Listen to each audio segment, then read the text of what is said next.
வணக்கம் அன்பு மாணவ செல்வங்களே.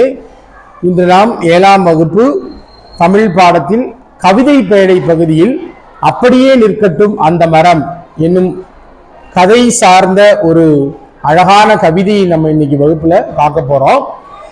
அதுக்கு முன்னால நம்ம ஒரு கதை ஒன்று நாம தெரிஞ்சுக்கலாம். ஒரு மரம் பற்றிய ஒரு கதையை நம்ம ஒரு மரமும் கிளியும் எப்படி நண்பர்களா இருந்துச்சு, அதுக்கும் அந்த மரத்துக்கும் என்ன தொடர்பு அப்படிங்கிற ஒரு செய்தியை நம்ம பார்த்துட்டு நம்ம கவிதை பகுதிக்கு போகலாம். சரியா?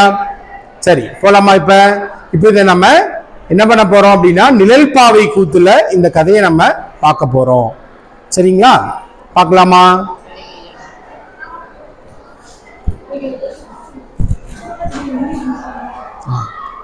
சரி, அதாவது ஒரு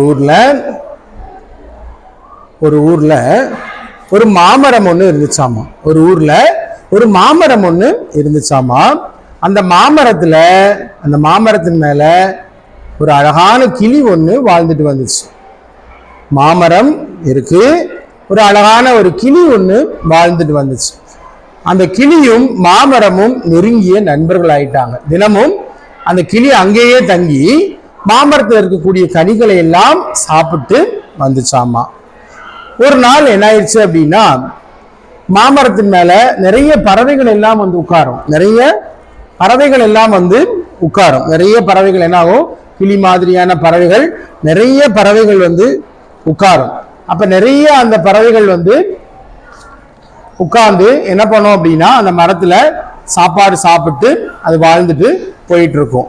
ஒரு நாள் அந்த பறவைகள் எல்லாம் இருக்கிறப்ப என்னாச்சு அப்படின்னா இந்த பறவைகள் மரத்துல அப்படி உட்கார்ந்து இருக்கிறப்ப வேடன் ஒருவன் என்ன பண்றான் அப்படின்னா அதை பார்க்கறான்.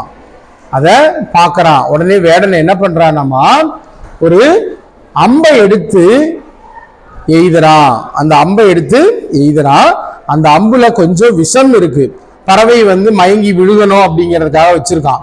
உடனே அந்த அம்பு பட்டு என்ன ஆகுது அப்படின்னா அந்த பறவை என்ன ஆகுது அப்படின்னா தப்பிச்சு போயிருது. அவன் விட்ட அந்த அம்பு என்ன ஆகுது அப்படின்னா மரத்தின் மேல பட்டுறது. அந்த மரத்தின் மேல பட்டோன்னே அந்த மரம் என்ன ஆகுது அப்படின்னா கொஞ்சம் கொஞ்சமா மரம் பட்டு போயிருச்சு. அந்த பக்கமா ஒரு முனிவர் வரார். அந்த பக்கம் ஒரு முனிவர் வராரு. அப்ப அந்த மரம் கொஞ்சம் கொஞ்சமா பட்டுட்டு இருக்குது. அப்ப அந்த முனிவர் என்ன சொல்றாரு அப்படின்னா இந்த மரம் ஏன் இப்படி பட்டு கிடக்குது, மரம் ஏன் பட்டு கிடக்குது? கிளி அதை அழகா என்ன பண்ணுச்சு அப்படின்னா அந்த கிளி அந்த பட்டு போன மரத்து மேலேயே அப்படியே உட்கார்ந்து புலம்பிக்கிட்டே இருந்துச்சாமா. இதை என்ன பண்றாரு அப்படின்னா நம்ம முனிவர் பார்க்கிறார். முனிவர் இது ஏற்கனவே தினமும் பார்க்கிறாரு. இது ஏன் இப்படி ஆகி போச்சு அப்படின்னு பார்த்துட்டு அந்த முனிவர் என்ன சொல்றாராமா, பட்டு போன மரத்துல போய் நீ உட்கார்ந்து இருக்கிறியே, இதுல என்ன கிடைக்கும் அப்படின்னு கிளிகிட்ட கேட்கிறாராமா. அப்ப அந்த கிளி சொல்லிச்சாமா, அதாவது என் நண்பன் நல்லா இருக்கப்ப நான் பக்கத்துல இருந்தேன், அவன் எனக்கு இடம் கொடுத்தான், சாப்பிட்ற கனி கொடுத்தான். அப்ப எல்லாம் நான் அவன் கூட நல்ல நண்பனா இருந்துட்டு அவனுக்கு ஒரு கேடு வர்றப்ப நான் அவனை விட்டு போட்டு போறது நல்லா இல்ல, நானும் சேர்ந்து அவனோட என்ன பண்றேன் அப்படின்னா அழிஞ்சு போறேன் அப்படின்னு சொல்லிச்சாமா. அந்த முனிவர் என்ன பண்ணார் அப்படின்னா யோசனை பண்ணாராமா, இது என்ன எவ்வளவு ஒரு அருமையான நட்பு இல்ல. சாதாரண ஒரு மரம், அந்த மரத்தின் மேல கூட நட்பு வச்சுக்கிட்டு அந்த கிளி என்ன பண்ணுச்சு அப்படின்னா அது பட்டு போனாலும் அங்கேயே வாழ்ந்து தானும் சாவதா சொல்லியிருக்கு அப்படின்னு சொல்லி அவர் என்ன பண்றாரு அப்படின்னா ரொம்ப நெகிழ்ந்து போய் அவர் மரத்திற்கு ஒரு வரம் கொடுக்கிறார். பட்ட மரம் என்ன ஆகும் அப்படின்னா தளிர்ந்து வரட்டும், பட்ட மரம் தளிர்ந்து வரட்டும் அப்படின்னு சொல்லி ஒரு வரம் ஒன்ன கொடுக்கிறாரு.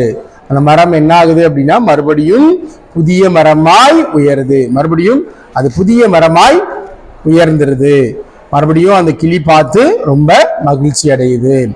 இந்த மாதிரி ஒரு நாவல் மரத்தினுடைய பகுதியில் இருக்கக்கூடிய ஒரு கதை பகுதி போல, ஒரு மரத்தை பார்ப்பவர்கள் சொல்வதை போல ஒரு பகுதியை வடிவமைச்சு நமக்கு கொடுத்திருக்கிறாங்க. அதாவது அப்படியே நிற்கட்டும் அந்த மரம் அப்படிங்கிற கவிதையில கவிஞர் ராஜமார்த்தாண்டன் அப்படிங்கிறவரு என்ன சொல்றாரு அப்படிங்கிறது தான் இந்த பாடப்பகுதி. ஒரு நாவல் மரம் இருக்கு. அந்த நாவல் மரம் என்ன பண்ணுது அப்படின்னா நாவல் பழங்களை உதிர்க்குது. அதை வந்து பறவைகளும் அங்க விளையாடக்கூடிய குழந்தைகளும் அதையெல்லாம் எடுத்துட்டு போறாங்க அப்படிங்கிறத பத்தி தான் இந்த கவிதை பேடை பகுதியில நம்ம பார்க்க போறோம். சரியா மாணவ செல்வங்களே, இந்த கதை புரிஞ்சுதான்? மறுபடியும் அந்த நினைவூட்டல் கதைக்காக மறுபடியும் அந்த நான் திருப்பி சொல்றேன். ஒரு மாமரம் இருந்துச்சாமா, அதுல வந்து கிளி நல்ல ஒரு நண்பனா இருந்தானாமா. அப்ப கனிகளையும் அது இடத்தையும் பயன்படுத்திக்கிட்டா. ஒரு வேடன் ஒருவன் என்ன பண்ணான் அப்படின்னா அம்பு செலுத்தினான். வேடன் ஒருவன் வந்து அம்பு செலுத்துறான். உடனே பட்டு போயிருது. அந்த பட்டு போனதையும் வந்து பார்த்துட்டு அங்கேதான் வாழணும்னு சொல்லி அது என்ன பண்ணுச்சு இருந்துச்சாமா கிளி.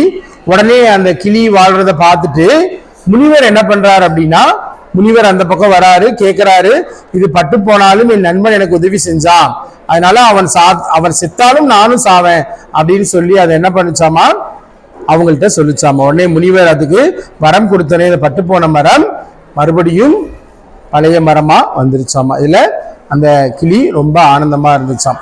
அந்த மாதிரி ராஜமார்த்தாண்டன் கவிதையில இந்த மரம் என்னாச்சு அப்படின்னா, புயல் காத்துல என்னாச்சு அப்படின்னா அது வந்து இந்த மரம் அப்படியே என்னாச்சு அப்படின்னா வேரோட சாஞ்சு போயிருச்சு. எங்களுடைய முன்னோர்கள் எல்லாம் இந்த மரத்தை பார்த்திருக்கிறாங்க. தாத்தாவோட தாத்தாவெல்லாம் நட்டு வச்சு வளர்த்த அந்த மரம் என்ன ஆயிடுச்சு அப்படின்னா இன்னைக்கு விழுந்துருச்சு. சிறுவர்கள் அழகான அந்த நாவல் பழங்களை கோழிக்குண்டு மாதிரி இருக்கிற நாவல் பழத்தை பொறுக்குவதற்காக சிறுவருடைய கூட்டங்கள் எல்லாம் அங்க அலமோதும்.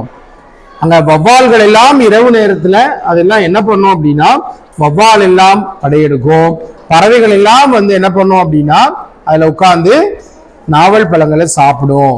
சிறுவர்கள் எல்லாம் என்ன பண்ணுவாங்க, சிறுவர்கள் பெரியவர்கள் இவங்க எல்லாம் என்ன பண்ணுவாங்க அப்படின்னா அந்த பழத்தை எல்லாம் பொறுக்கி அவங்க சாப்பிடுவாங்க. அப்படிப்பட்ட மரம் இன்னைக்கு வேரோட சாஞ்சு போயிடுச்சு அப்படிங்கிறப்ப ரொம்ப கவலையா இருக்கு அப்படின்னு கவிஞர் ராஜமார்த்தாண்டன் இந்த கவிதை பேடை பகுதியில ரொம்ப அழகா சொல்லியிருக்காரு. மாணவ செல்வங்களே, மரங்கள் நமக்கு மிகுந்த பயனை கொடுக்கக்கூடியது. அந்த மரம் சாஞ்சு இறந்து போனதை கூட அதை பல தலைமுறையா பார்த்துட்டு இருந்தவர்னால அதை என்ன பண்ண முடியல அப்படின்னா அதை ஏத்துக்க முடியல. அதனால அவர் அதை போய் பார்க்காம என் மனசுலயாவது அந்த மரம் எப்பயுமே இருக்கட்டும் அப்படின்னு அவரு சொல்றாராமா.